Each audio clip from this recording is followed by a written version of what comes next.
Welcome to Behind the Smile with Ash Butterss, a podcast designed to reveal the truth behind the masks we wear.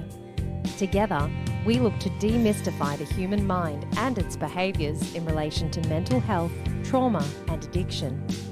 My name's Ash and I'll be your host as we uncover the real stories of people's pain and the steps they've taken to live a life of freedom in recovery.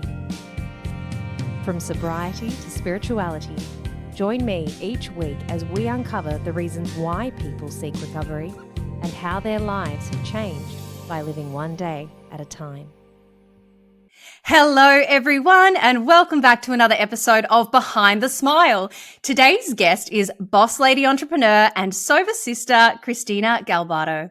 Christina is the founder of Create Her Empire, an online education company that helps creators build profitable businesses that go beyond brand collabs and pretty pictures. After building her own business as a travel and lifestyle influencer and working with brands like Ritz-Carlton, Lululemon, Mazda, and more, she condensed her strategies into industry-leading online courses that have helped 10,000 students in 59 countries. Her courses have generated over 10 million in sales to date, and she's been featured in publications like CNN, Bloomberg, and Forbes for her expertise. Yet throughout all of this success, Christina was keeping a secret. She was hiding behind a smile. And she's here today to share her story. So without any further delay, dialing in from LA, I'd love to welcome Christina onto the show. Christina, welcome to Behind the Smile. How are you today? Good. Thank you so much for having me. I'm so excited to talk about one of my favorite topics, sobriety. Yes, absolutely. I'm so excited. When I reached out to you and you agreed to come on the show, I have to tell you, I was just so beyond excited. You're somebody that I've wanted to talk to for a very, very long time. So I can't thank you enough for being here today. Yeah, not a problem. I appreciate that. I also know that the audience is going to get so much from hearing your story. So let's dive straight into it, shall we? Before we dive into the nitty-gritty of our conversation today, I'd love to warm things up a little. So I'm going to ask you some nice, easy questions to let our audience get to know you a little bit better. So Christina, can we kick it off with, where did you grow up? What does an average day look like? And what do you do for fun? Okay, I grew up in Seattle, Washington, so maybe a little bit different from your Australian audience, but that's on the west coast of the US. Spent 10 years in New York, and then now I'm here in LA. Okay. An average day for me looks like, well, first of all, probably like you, I take my morning routine very seriously. So I wake up at 7, I turn my phone on airplane mode before I go to bed. So I spend the first hour and a half of my day just doing my journaling, meditation practices, getting my workout in before I turn my phone back on, which has made a huge difference. Then I will go into my normal work day. I've been trying to get better recently at working less but more intentionally. So rather than spending 6 hours at my desk, just working for 3 or 4 very focused hours. A lot of what I do now is sort of reviewing social content and marketing material for my company, working on other projects that I have, and then also trying to get better at reserving the late afternoons for some of my other hobbies and making sure I'm spending time with friends and doing all the sobriety things. Beautiful. Nighttime routine needs to be locked in. So we're absolutely right. If it's not, I'm exactly the same though. If I don't schedule in time for self-care, time for connection, it just doesn't happen. I think when you run your own business, because you're so passionate about it, right? You can almost just get sucked into this vortex and then you realize that you haven't come up for air and you haven't caught up with people and totally all those, and you're less things. Productive too, which is very counterintuitive. Yeah, so true. Okay, now tell me, you kind of alluded to it, but what do you do for fun then? What do I do for fun? I love to travel. I definitely prioritize travel as a once every 2 months kind of thing, like an international trip. I love to hike. I moved to LA in last February, like I said, and it's been so nice just having accessibility to the outdoors that I didn't have in New York. So I love to hike. Love to be outdoors, love to try out new restaurants and events with friends. I'm trying to find some like new hobbies as well. Recently, I've been wanting to try pole dancing, so I'll let you know how that goes. Maybe once the episode's live, I'll have some content on my Instagram. Oh my God, yes, good luck with It that. seems like good strength, right? Okay, so I tried it. I'm a yoga teacher, and Okay, we actually went all together to a pole dancing class towards the end of last year as a bit of a team building exercise. And oh my goodness, Christina, it is hard. so hard. Like So I had hard. we were all yoga and Pilates instructors, and we were all struggling. Like it was just, it's just like different kind of strength, and then you come away with all these bruises down your legs. Exactly. And so I have so much respect for anybody that can get on a pole. 100%. Take some I told a moves. guy recently, I was like, I really want to try and learn how to pole dance. And he was like, oh, and I was like, no, it's not sexual at all. Like, it's just like really hard. And also, we can talk about this too, but it's like a big confidence builder, I feel like. So Yeah. I'm excited to hopefully try that soon. Awesome. Okay, you must keep me posted. I can't wait to see the updates on Instagram. That's awesome. Yeah. All right. Thank you for sharing that. I'd love to dive straight into your photo now. Christina, I asked you to bring in a photo today from a time in your life where you are hiding behind a smile. So you were presenting one version of yourself to the outside world, but the reality was internally you were struggling. Could you please describe for our audience what the photo looks like and what was actually going on for you at that time in your life? For sure. Okay, so the photo I sent in was from February 2021. So that was 2 months before I actually got sober and stopped drinking. It's me in like a cute little dress in Tulum, Mexico, holding a glass of red wine, which was my drink of choice. And around this time was, and we can talk about my story obviously with alcohol, but kind of just the compounding of years of a horrible relationship with alcohol. And really, like, I want to say this was 3 days before I kind of had my like so-called spiritual moment of realizing that like I had no control over my drinking whatsoever. I was using a lot of like travel to sort of trying to escape myself. And on this trip, really realized that I couldn't run away from myself anymore and couldn't run away from the fact that I had no control over my relationship with alcohol. And so I don't know if you want me to talk about the kind of moment now as far as when I realized I needed to stop drinking, or Go for it. Absolutely. Whatever feels natural. We can take this anywhere you like. Okay, cool. Yeah. So this trip, I was in Mexico with a friend for about a week, and then I was on my own for about 5 days after. And I was in a hotel, and this particular hotel that was in Tulum, you couldn't order bottles of wine to your room. So I just kept ordering glasses of wine to my room because, again, no control whatsoever. And I was checking out. This is the last day of my trip. I was checking out at a hotel, and the guy gave me a receipt, as you do at checkout, with everything that I had ordered. And it was like a CVS receipt of all these glasses of wine. And I'm sure you can feel like the secondhand like shame, right? So that was like the first. I was like, oh, that's a little concerning. And I signed it. And then as I was getting into the taxi, he called me back and said, oh, I forgot your receipt from last night. Again, more itemized lists of glass of wine. And it was like a mirror reflecting back to me, because I think a lot of my drinking was done very, very much in isolation. I wasn't out partying. And I think when you're by yourself, you can justify anything to yourself, and bad behavior just becomes normalized. And seeing that in like a receipt form, I think was like a mirror for me to kind of what I had become, quote unquote. And so I got into like the taxi on the way back to the airport, and I was just like sobbing in the back of this taxi, hungover, obviously. The guy probably thought I was insane, like crying in the back seat, but I like knew in that moment that I had to actually face myself, and made a plan to get home and start going to therapy. And that's what I did. And I finally stopped drinking like 2 months later.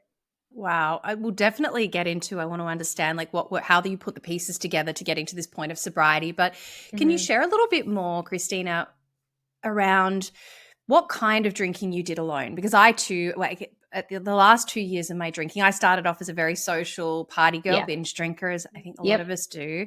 And then those last 2 years were definitely, majority of the time, it was me alone.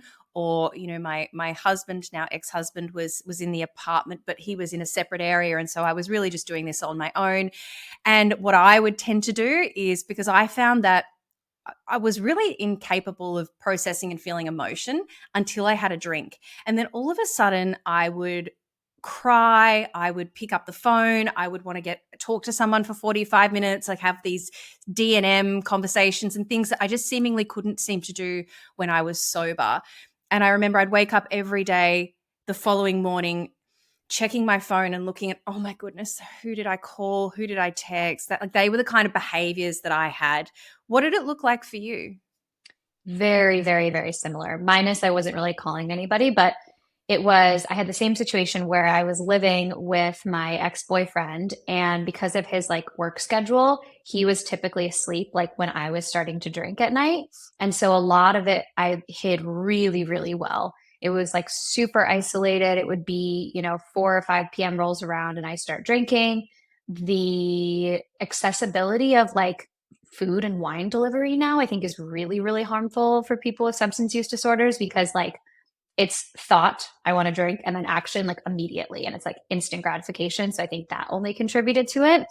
But very much like alone, bottle and a half a night, and very isolated, very like deceitful to people around me, lied a lot about it, hid things. And I just remember like towards the end, I realized I woke up one morning and I was like, I have not been not hungover in like more than 60 days to hit you. Yeah, for me, it was just very, very isolated. And from the outside looking in, nobody would have known, hey, so how did you maintain the facade? What were the things that you were doing to keep up appearances or hide behind a smile?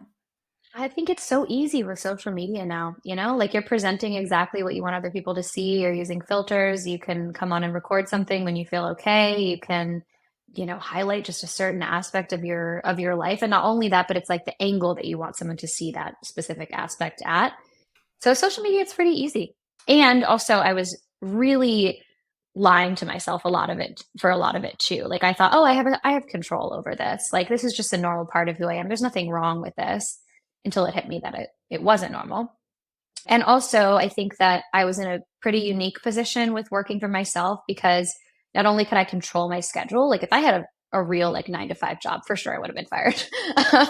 But I was working for myself, so I could control when I worked. If I wanted to start working at 11 a.m., which I normally did, then that was totally fine. And I was in another privileged position as well because the majority of my business runs through paid marketing. And so a lot of our revenue is automated and it doesn't require me necessarily to show up. So both of those things, I think, made it so that I didn't really have an impact, thank God, on my kind of business growth. And I was just very like, what's the word? Functional High alcoholic, functioning? like so high functioning. Yeah. From a business perspective. Yeah, I really relate to that. I was working for a Fortune 500 company and I was traveling the world. Like 2019, I was in New York, Paris, London, all for work. And nobody would have really known what was going on because I was able to get up in the morning, violently hungover, like on the inside, dying, wanting the world to open up and swallow me whole.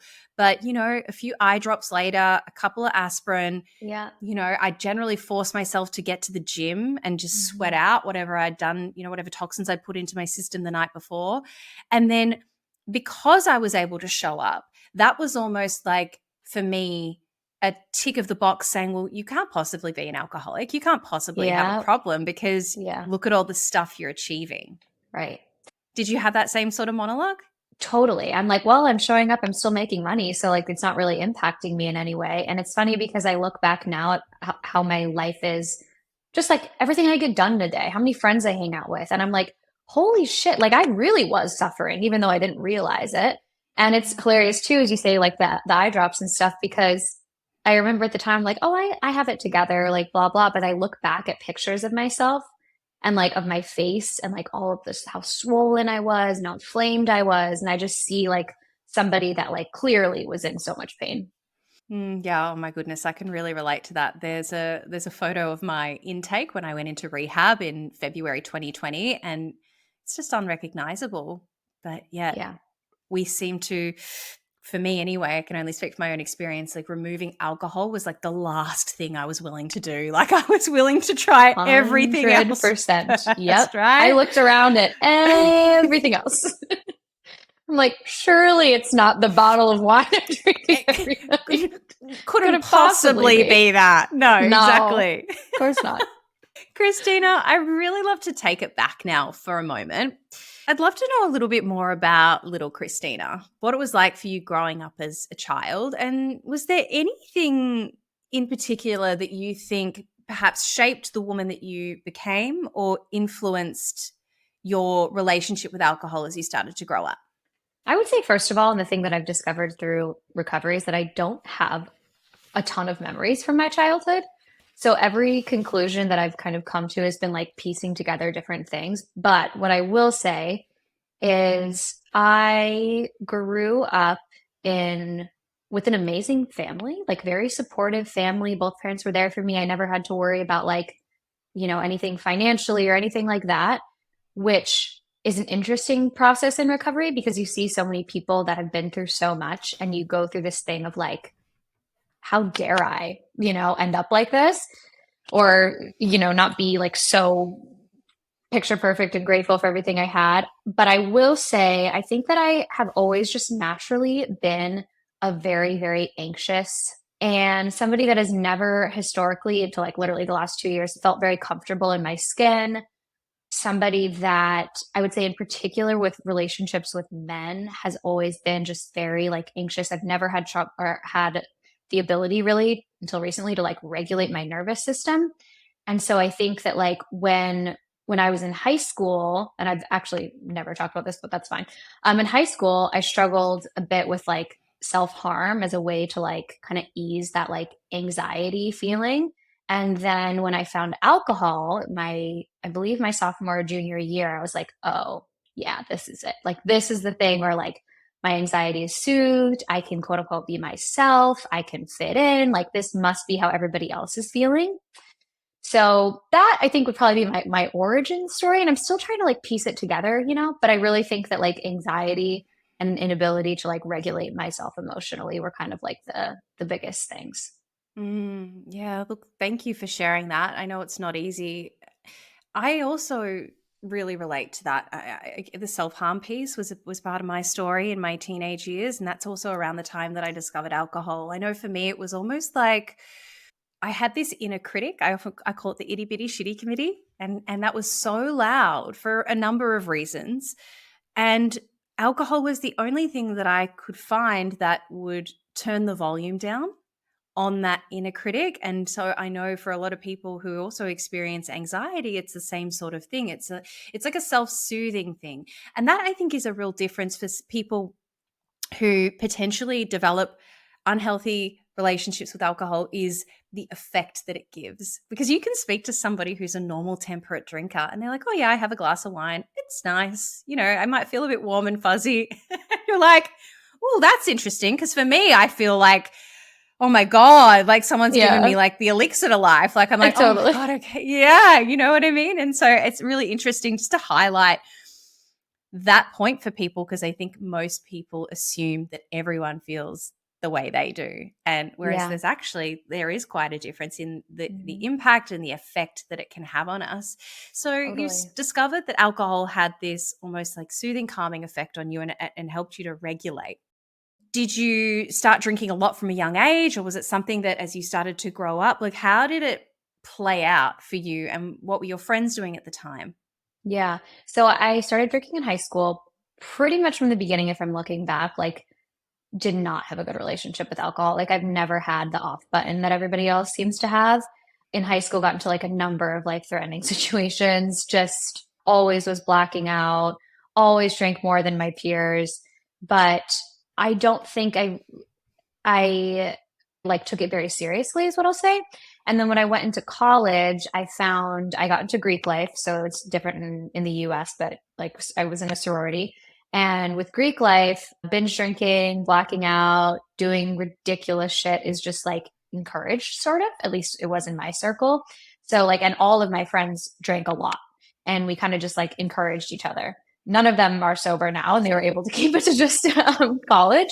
But I think that environment kind of just justified my drinking and perhaps sped it up as well because I repeatedly, looking back, saw myself turning to alcohol as a way to kind of protect myself from the shame of things that I did when I was drinking. So it's just the endless, never ending cycle of chicken and egg. And then when I graduated college, I moved to New York City. And the first couple of years I was there, my friends there were very much still partying, going out, whole thing. But then everybody seemed to kind of move on from that kind of drinking. And I did as well. It wasn't that I was going out anymore. It was that it kind of gradually turned into the isolation, mostly me alone type of thing, because I just wasn't, done with that method of self-soothing. And I think what's Yeah. interesting too is as you're bringing up the idea of self-soothing, I think the thing that a lot of people get wrong about addiction of any kind is that alcohol was actually a solution for a while until it became the problem. And a lot of people think that like it is the main problem. It's only a symptom of the problem. And like it really served its purpose for a very long time for me until the substance itself became problematic. Mm. Mm. It works until it doesn't anymore. I really, really get that. And that can be, like you said, with any form of addiction, things can actually really help us for a period of time. I was just having this conversation with somebody this morning who's trying to give up the vape. And I said, what if that's the crutch that you need right now while you're doing all of this other stuff? Of course we need to address it at a certain point, but it's interesting the things that we bring into our life at certain times and when the difference between somebody who can just stop and then those of us who can't, and where it starts to become all consuming and the consequences. So let's talk about that now. What were some of the consequences of this escalation in your drinking behavior? hmm I would say the last couple of years, the biggest consequence is probably just to not necessarily to my work. I would say my physical health suffered a lot in the last couple of years. I definitely put on weight, which obviously isn't necessarily a bad thing, but I just wasn't like taking care of myself. I wasn't going to the gym anymore. I had zero mental health practices whatsoever. I didn't know myself internally whatsoever. I was kind of just like bumbling through life, unaware of any of my thoughts or patterns or anything. My relationship for sure suffered at the time as well. I would say, my confidence just was decimated. And Mm, obviously, if I had been going out, I'm sure there would have been many, many other repercussions for being out and drinking like that. But yeah. luckily, quote unquote, in that sense, I was just doing it alone. Help me understand, Christina. For those of you who know who you are, they'll know this incredible empire that you've built. hmm How were you doing both at the same time? Like I said, I think that it just helped a lot that I was lying to myself that I had a problem. I had control of my own schedule, so I could start working, at 12 noon if I wanted to. With social media, you can control what everyone else sees. If I was going into an office job, no one could really control anything. But I do look back at like some of my, Instagram stories or like posts from that time period, and I see now that that person was like something was off. Yeah. But that's only with the gift of time. Oh, right. Yeah, exactly right. And perspective. So, your mental health, you mentioned you didn't have any sort of self care practices. You didn't really know who you were. Can we talk about the anxiety a little bit more? I know for me that I actually didn't start experiencing anxiety until 2018. And that's actually around the time that my drinking really started to escalate. So, for me, I think it was quite heavily alcohol induced. And I was on an anti anxiety medication, which was also an antidepressant, but I was drinking on it. So, it wasn't really working. I had a couple of instances where I was hospitalized for panic attacks. And so for me, it wasn't until I actually stopped drinking that, with the guidance of my doctor, I was able to get off the medication. And now today, I very rarely experience anxiety. And if I do, I have the tools to be able to self-regulate in a healthy way. What did it look like for you? Did the anxiety peak as you started to drink more, or how were you managing that? I think that by the time this is just only in retrospect and like my kind of thoughts on it, but I think that when my drinking really escalated to the point where it would be very severe substance use disorder, I don't know if I think that I was just in that cycle, sort of like I mentioned, of like drinking, feeling crappy about myself, drinking to then soothe the shame that I felt. And it was just this endless cycle. And I Mm, can't really remember, like specific moments of feeling really anxious when I was in that time period. I think that towards the end, it was just very much about the physical addiction of the substance more Yeah. than what I was trying to regulate necessarily, although I'm sure it was kind of both of those things. That makes sense. Yeah, of course. And what about your overall well-being? Like, did you experience any depression, loneliness? What was going on there? Yeah, for sure, depression, for sure, loneliness. And also, it was just that disconnect between like who I want to be and who I was being. And that Mm. frustration of like, why can't I be that person? And looking at everything else except the alcohol. And there's nothing that wears down your confidence more than not being able to show up as the person that you want to be and like repeatedly breaking practices to yourself. I think that's the biggest thing with addiction and sobriety is like the reason why your confidence grows when you get sober is because you're keeping a promise to yourself, right? Mm. You're keeping the promise of like, I'm not going to drink. And in that like alignment of who you want to be and what you're actually doing, that's where the confidence builds. And that's why addiction is like so decimating to your self-worth. It really does. It does. It just shatters your self-esteem, right? We walk into sobriety a lot of the time completely broken humans, and I think that's the beauty, isn't it? Watching people, which I'm sure you get the privilege and the honor of doing now, watching other people get sober around you and seeing the lights come back on, and slowly, piece by piece, that self-esteem rebuilds. It's just so magical to experience and watch. Yeah, it really is. So talk me through, because I laugh when I ask this question because I was so the same. What were some of the things you tried before you realized sobriety might be the answer? Oh, like ways to manage my drinking. Yeah. Oh, I got good ones. Oh my God, I have good ones. This is like only things that people who are like sober or unfortunately and like active, will understand. But okay, this is a pretty good one. And at the time I like didn't understand. Okay. So I was looking, I remember this was like 2020. I was looking on Amazon and looking online for a lock for wine bottles. The only thing that I could find was a lock for wine bottles that were for children. And I was like, well, that's not going to work because then I'll know the code. And I couldn't understand why I couldn't find this thing online. And it wasn't even a red flag. I was like, oh, this just like doesn't exist. Like, Yeah. and then I was like, maybe that should be my new business. Like, Yeah. no, Christina, go to a meeting. So that was one thing. And then the other thing I would do was, oh my God, it's been so long since I remember this stuff. I would go to the wine store or I'd order on Uber Eats like 15 minutes before they closed. So that way I couldn't go back. And then if I knew I had like something big in the morning, I would pour half the bottle of wine down the Wow. sink because I knew I had no control. Those are two things. I think those are the top ones. I'm sure there's many others, but yeah, off my rocker. A lot, like I can so relate. I'm laughing so much with you, not at you. I mean, feel free because it's insane. But I actually can't believe like you had the foresight to pour half of it down. I don't know if I ever could have done that. But I was the same. Like if there was alcohol in the house and I was like I knew I had to go to bed, I couldn't go to bed knowing that there was still an empty bottle or like Same. a half empty bottle. Like it Same. would just like it was that mental obsession, right? Yeah. And I tried the hard liquor thing too because I was always a red wine girl. So I was like, okay, maybe if I don't have any red wine, maybe if I only have like a cute cocktail cart until it's so not dangerous, right? Yeah. Yes. I'm the Yeah. same. I started like by the end it was vodka. Mhm. And I would buy like a half bottle because I knew that if I had the whole bottle in the house, right, we just said I would Yeah. drink it. So I would have a Mhm. half bottle, but then by the time I finished that, it wouldn't be enough. And then I'd get on Deliveroo or Uber Eats or whatever it was in Yeah. Australia at the time and then Yeah. order the bottle of wine. And Mhm. it was just, and I used to always Yeah. find that when I was drinking hard liquor, I would Mhm. do more physical damage to myself. I would fall down a lot more. Like, Totally. black eyes, cracked Totally. head, all that kind of crazy stuff. And yet Yeah. still couldn't possibly be the alcohol that was the problem, right? No.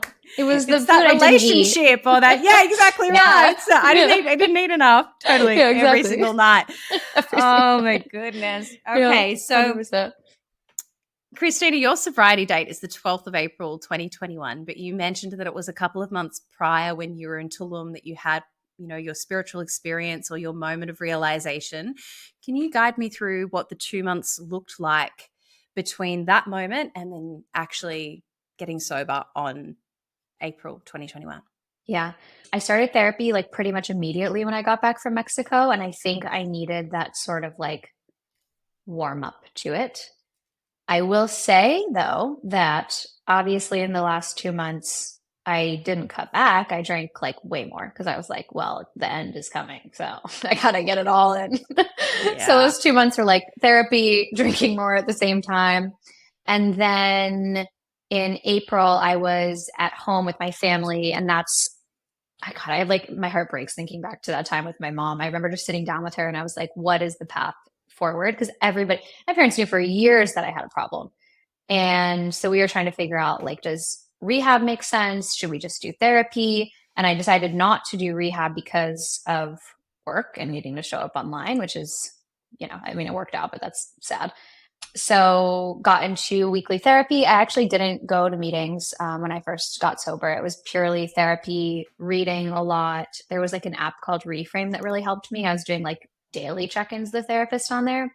And then I finally stopped drinking. I remember the last day was my ex-boyfriend and I were flying back from Florida to New York. And it was at this airport and our flight was delayed like 6 hours. And obviously the only thing to do when your flight's delayed is 6 hours is drink.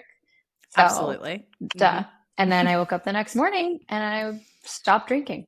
And here we are. Wow. So talk me through, we often talk about like the 30 days, 60 days, 90 days. Mm-hmm. Was that predominantly therapy at the time? When did you start going to meetings?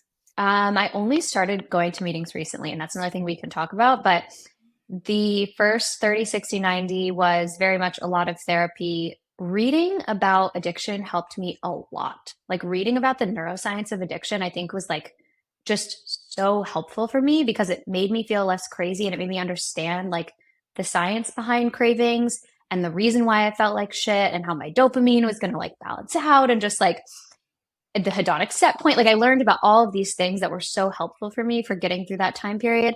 But the first 90 days was very much just like survival. Like I didn't see a single friend other than my ex-boyfriend for 90 days. I didn't go to any dinners, didn't go to any parties.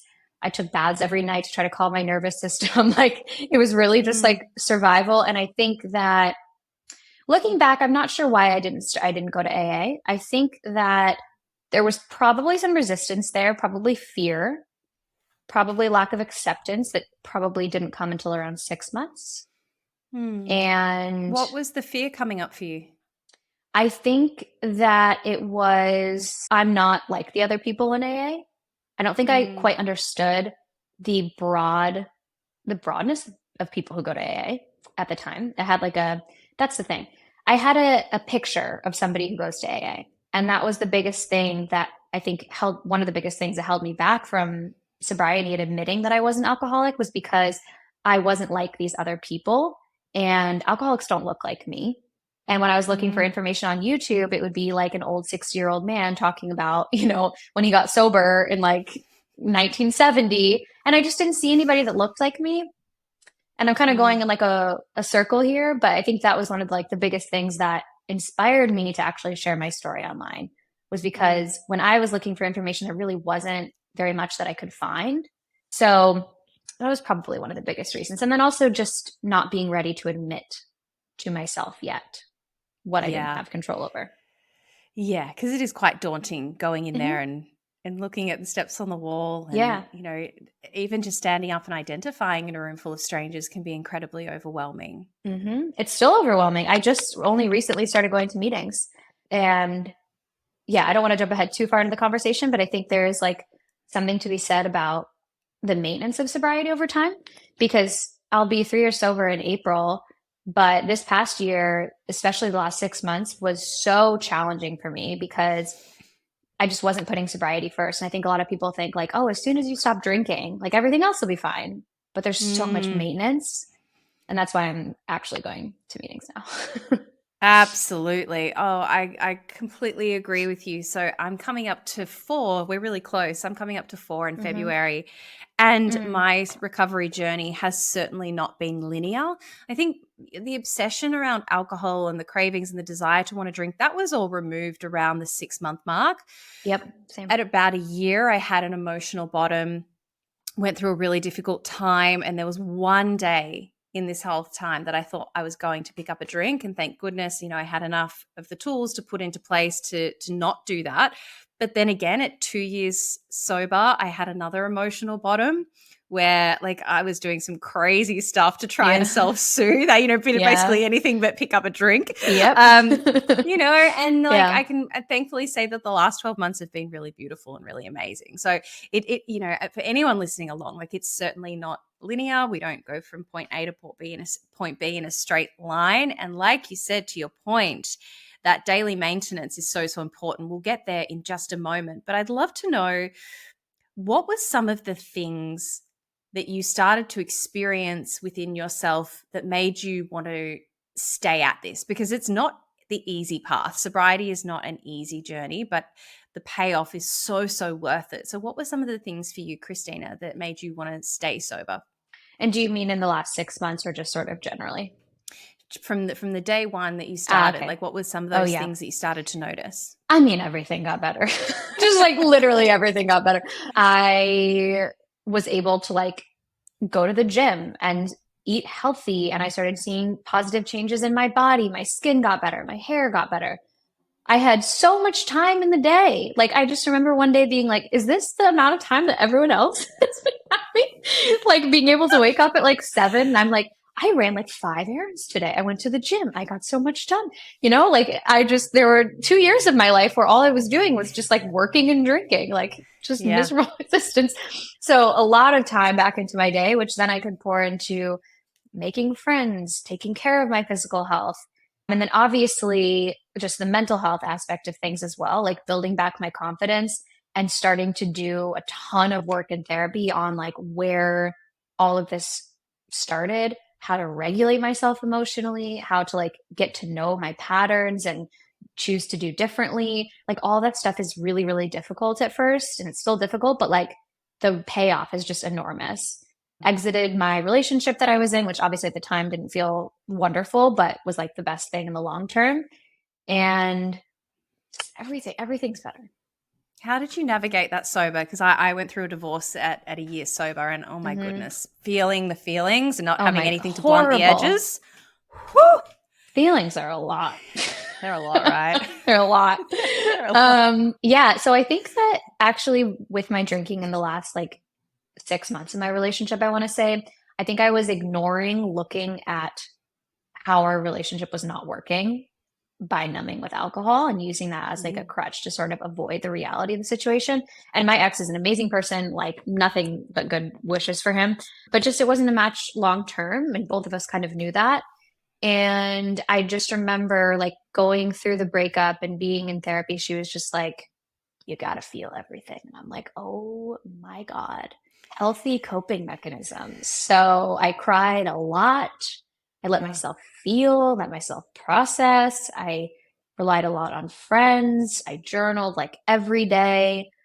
I took myself to a little retreat in Tulum.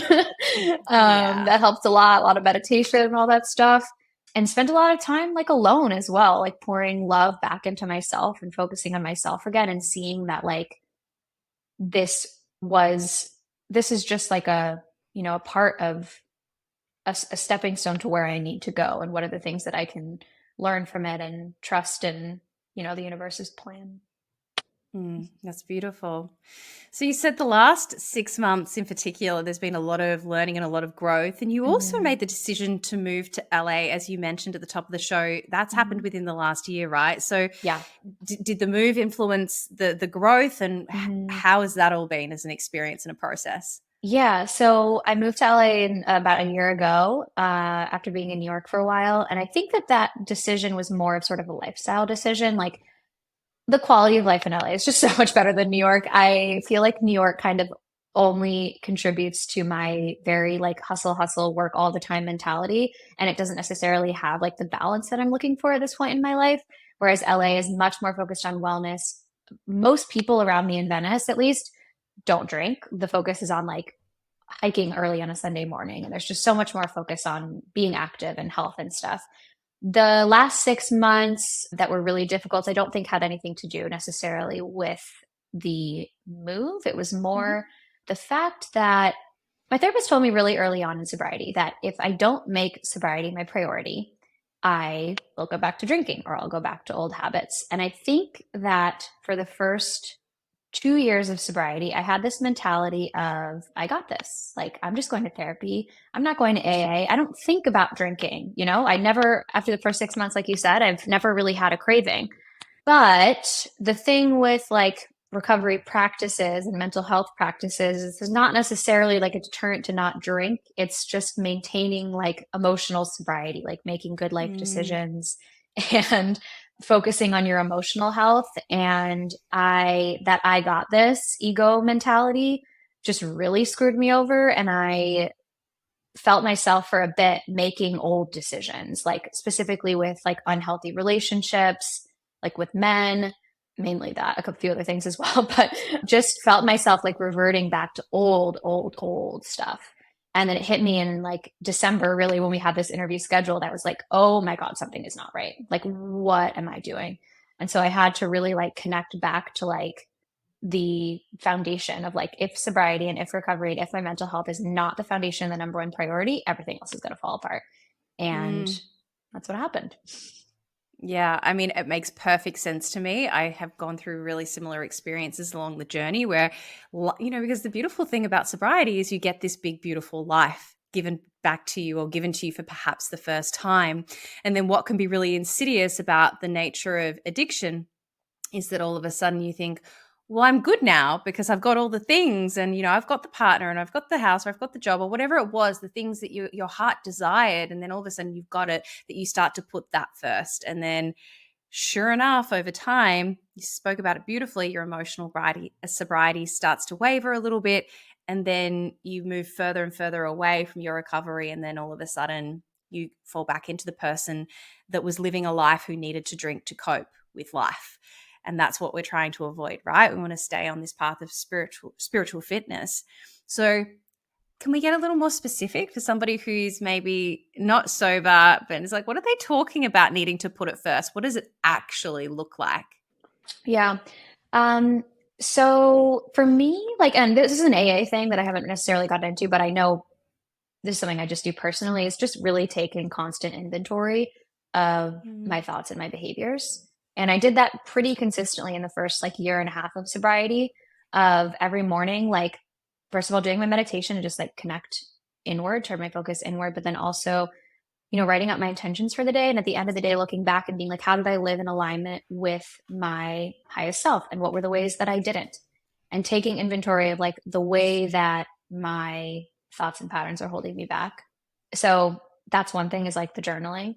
And then it's also taking the focus away from self as well, and making sure that I'm like connecting with my community, with other sober people, spending time with friends, getting outside of myself, doing little selfless acts throughout the day, just like not putting so much attention on, me all the time, getting back into therapy. Not surprisingly, when my mental health, when everything, when the, what's it called? Wheels came off the bus, was when I decided I didn't need to go to therapy anymore, which was like around July, I think, of last year. I get it. Yeah. Because do you think it's like it's almost like you just don't want to look at it? It's like, this totally is so uncomfortable, so I'm just going to pretend that I don't need to. Exactly. And, meanwhile, life is just spiraling more and more and more and more. And it's like, exactly. I'm just going to put my attention over here and not look at it for a little while longer, hoping it'll sort itself out, which it never does. Which it did not. Wheels came off the bus immediately.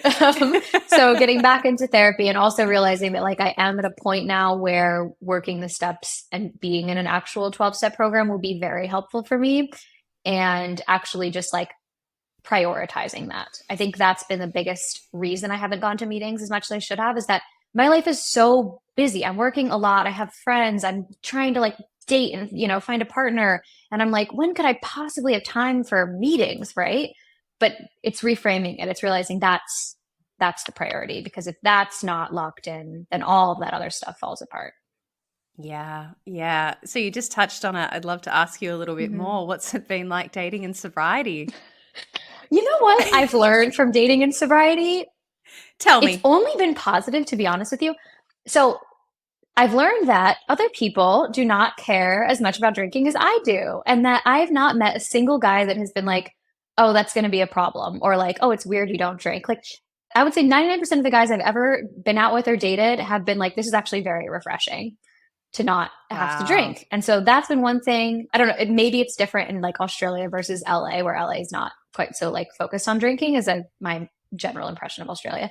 That's been one thing. And then also just the ability to like emotionally tune in to somebody else and tune in with my own body without alcohol involved is really, really a superpower of dating, because I feel like if I was drinking when I was dating, even if I was a normal drinker, it kind of dulls your sense of like, how does my nervous system feel with this person? Do I actually like this person? And then, obviously not having something to turn to when I'm like anxious with dating has been a lot of my work in therapy as well, because I'm typically more anxious with dating and in life in general. And so not having that has been like another kind of layer of things I need to look at. But overall, it's been positive. And what about, and if this is too much, you don't need to share, but what about, those things that you alluded to that you're working on with your therapist around learning more about you and your old behaviors in relationship, the things that you used to do? Like, what have you become aware of, and what are you able to let go of and step into as a woman in sobriety who's dating? Yeah, I would say there's been so much, but I think as like an overall thing, not surprisingly, as somebody who struggled with addiction, my relationship with my self-worth and with what and I think that even though I was able to be more confident and self-assured individually, with men, that's taken a little bit more rewiring to be like, oh, like I deserve way more than this, and not operating from the belief of something is inherently wrong with me. Because I think in dating, when you obviously have that belief, you're waiting for the other shoe to drop. You don't trust anybody. You're just anxious. You're waiting for the person to find out, like who you truly are, right? And reframing my relationship with myself of like, oh no, I am worthy of like the very best. And how can I get to a point where like I'm expecting people to show up for me in a certain way? How can I raise my standards? How can I, align my dating experiences with like, these are all the ways that I love myself, and I need that from you too. So it's been quite the journey. I'm very happy with where I've been in the last few months, but with everything, it's just rewiring stuff, and it's hard, when something's so ingrained in you.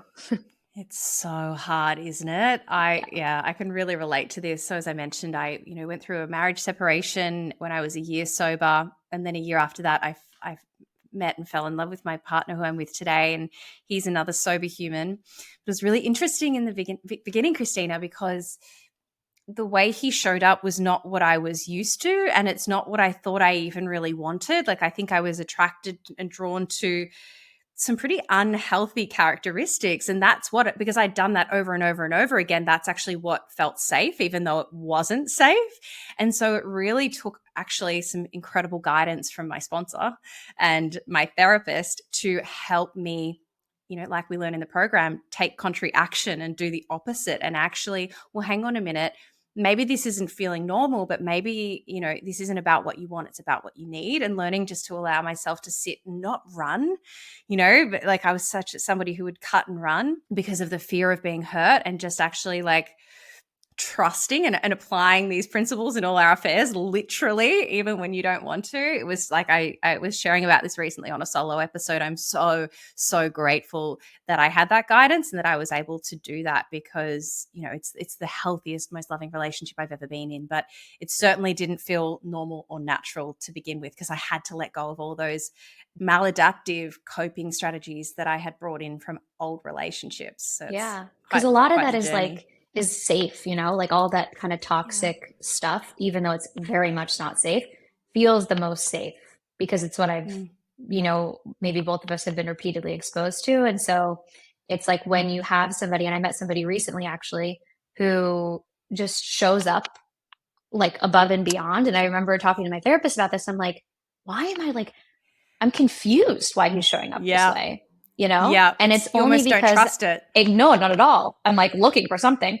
And it's because like I'm embodying what I deserve now individually. And so that's only going to be reflected back to you and whoever you meet. But it's confusing. And that's where like the sabotage comes in. Because it's like, if you're not willing to look at those patterns, you could blow up something really good. Absolutely. I actually remember my brother telling me, I've got an older brother, and he shared with me once, Ash, the more work you put into yourself, the more you grow, you will attract someone at the same vibration. So, and I often share this with women that I work with who are single and they're waiting. And I always say, see this as a good thing, because every moment that they're not in your presence, every moment that you're not finding them and you're working on you consciously and actively working on you, you're raising your vibration, which means the person that you eventually meet that does come in is going to be of a higher vibration as well. Exactly. So it's so cool. It's also scary though, because the more work you do on yourself, it's harder to, you're narrowing down your pool of people, but oh yeah. No longer settling. That can be a scary thought as well. Totally. Yeah. And I wonder if, it's that whole saying of like, when you stop looking there, they'll be. It's like truly having that love, that self-love, to be like, I'm okay on my own. In fact, I'm great on my own. And somebody, it's not about being made a whole with someone in a relationship. You are your own fully formed self, and that person is just a beautiful addition into creating a gorgeous life together. Exactly. Couldn't agree more. Yeah. Love that. So coming on to 3 years of sobriety, which is so incredible. I mean, this is a big question. So let whatever comes up first be the answer. Yeah. Okay. What have you learnt about yourself that you didn't know 3 years ago? Ooh. The immediate thing that's popping into my head, other than sort of maybe like the general cliche of like, I'm, more powerful than I ever thought I was, I would say, I'm very grateful that I am an alcoholic, because first of all, you learn so much about yourself and just develop like a spiritual experience that the average person just will never have, because they're never forced to. But also because I realized that there are certain characteristics I have that, while they were maladaptive in the more addiction sense, they've also helped me a lot in life. So like an example of this would be, I have an all or nothing personality that's helped me a lot in entrepreneurship and growing a business. Wasn't maybe the most helpful when it came to alcohol. I'm super, what's it called? Like resourceful. And that is also something that I think a lot of addicts have in common, or, they use it in a not great way, but I'm very resourceful in business, and that's helped me a lot. I am very much a leader. I'm very persuasive. I'm very good at rallying people together. And on the dark side, that can be manipulation, that I don't use anymore, but obviously in that specific context. And so it's just made me like grateful really for who I am, and the kind of duality of who I am as a person, the dark and the light. That's beautiful. I love that. Thank you for sharing. Christina, we have a closing question that I love to ask all of my guests here on the show, and I'm going to share that with you now. What are your 3 non-negotiables that allow you to live your life today happy, joyous, and free? I would say my new non-negotiable is sobriety and recovery come first as the foundation of everything else that my life includes. I would say that community and friendship is extremely important, and I need to always remind myself to lean on that, because I have a tendency to isolate. And kind of the cliche of just being kind, because everyone is going through something, whether, everybody's behind the smile in some context in their life, whether it's addiction or it's family troubles or relationship troubles or whatever it is. Everybody is going through something, and to just always operate from the perspective of like giving people the benefit of the doubt and spreading good energy and kindness. That is such a beautiful message to end on here today. Thank you so much, Christina. If people want to find out more about yourself and your incredible business, where should they go? Instagram is Christina Galbato, nice and basic. And then my company is Create Her Empire. And my website is the same, ChristinaGalbato.com. Amazing. I'll make sure I pop all of that in the episode show notes. Christina, we say here on Behind the Smile that when we recover loudly, no one need suffer in silence. So thank you so so much for being here today and sharing your story. Thank you so much for having me on. This is like one of my favorite conversations I've had about sobriety, so I appreciate it. Oh, thank you. Lots of love. A big thank you for tuning in today. If you'd like to support the show, you can do so by clicking the subscribe button and leaving a review. Every review helps this podcast become more discoverable, meaning more people can hear these stories of strength and hope. Together, we will continue to remove the stigma around mental health, trauma, and addiction. Remember to reach out to those you care about, and I'll see you next time.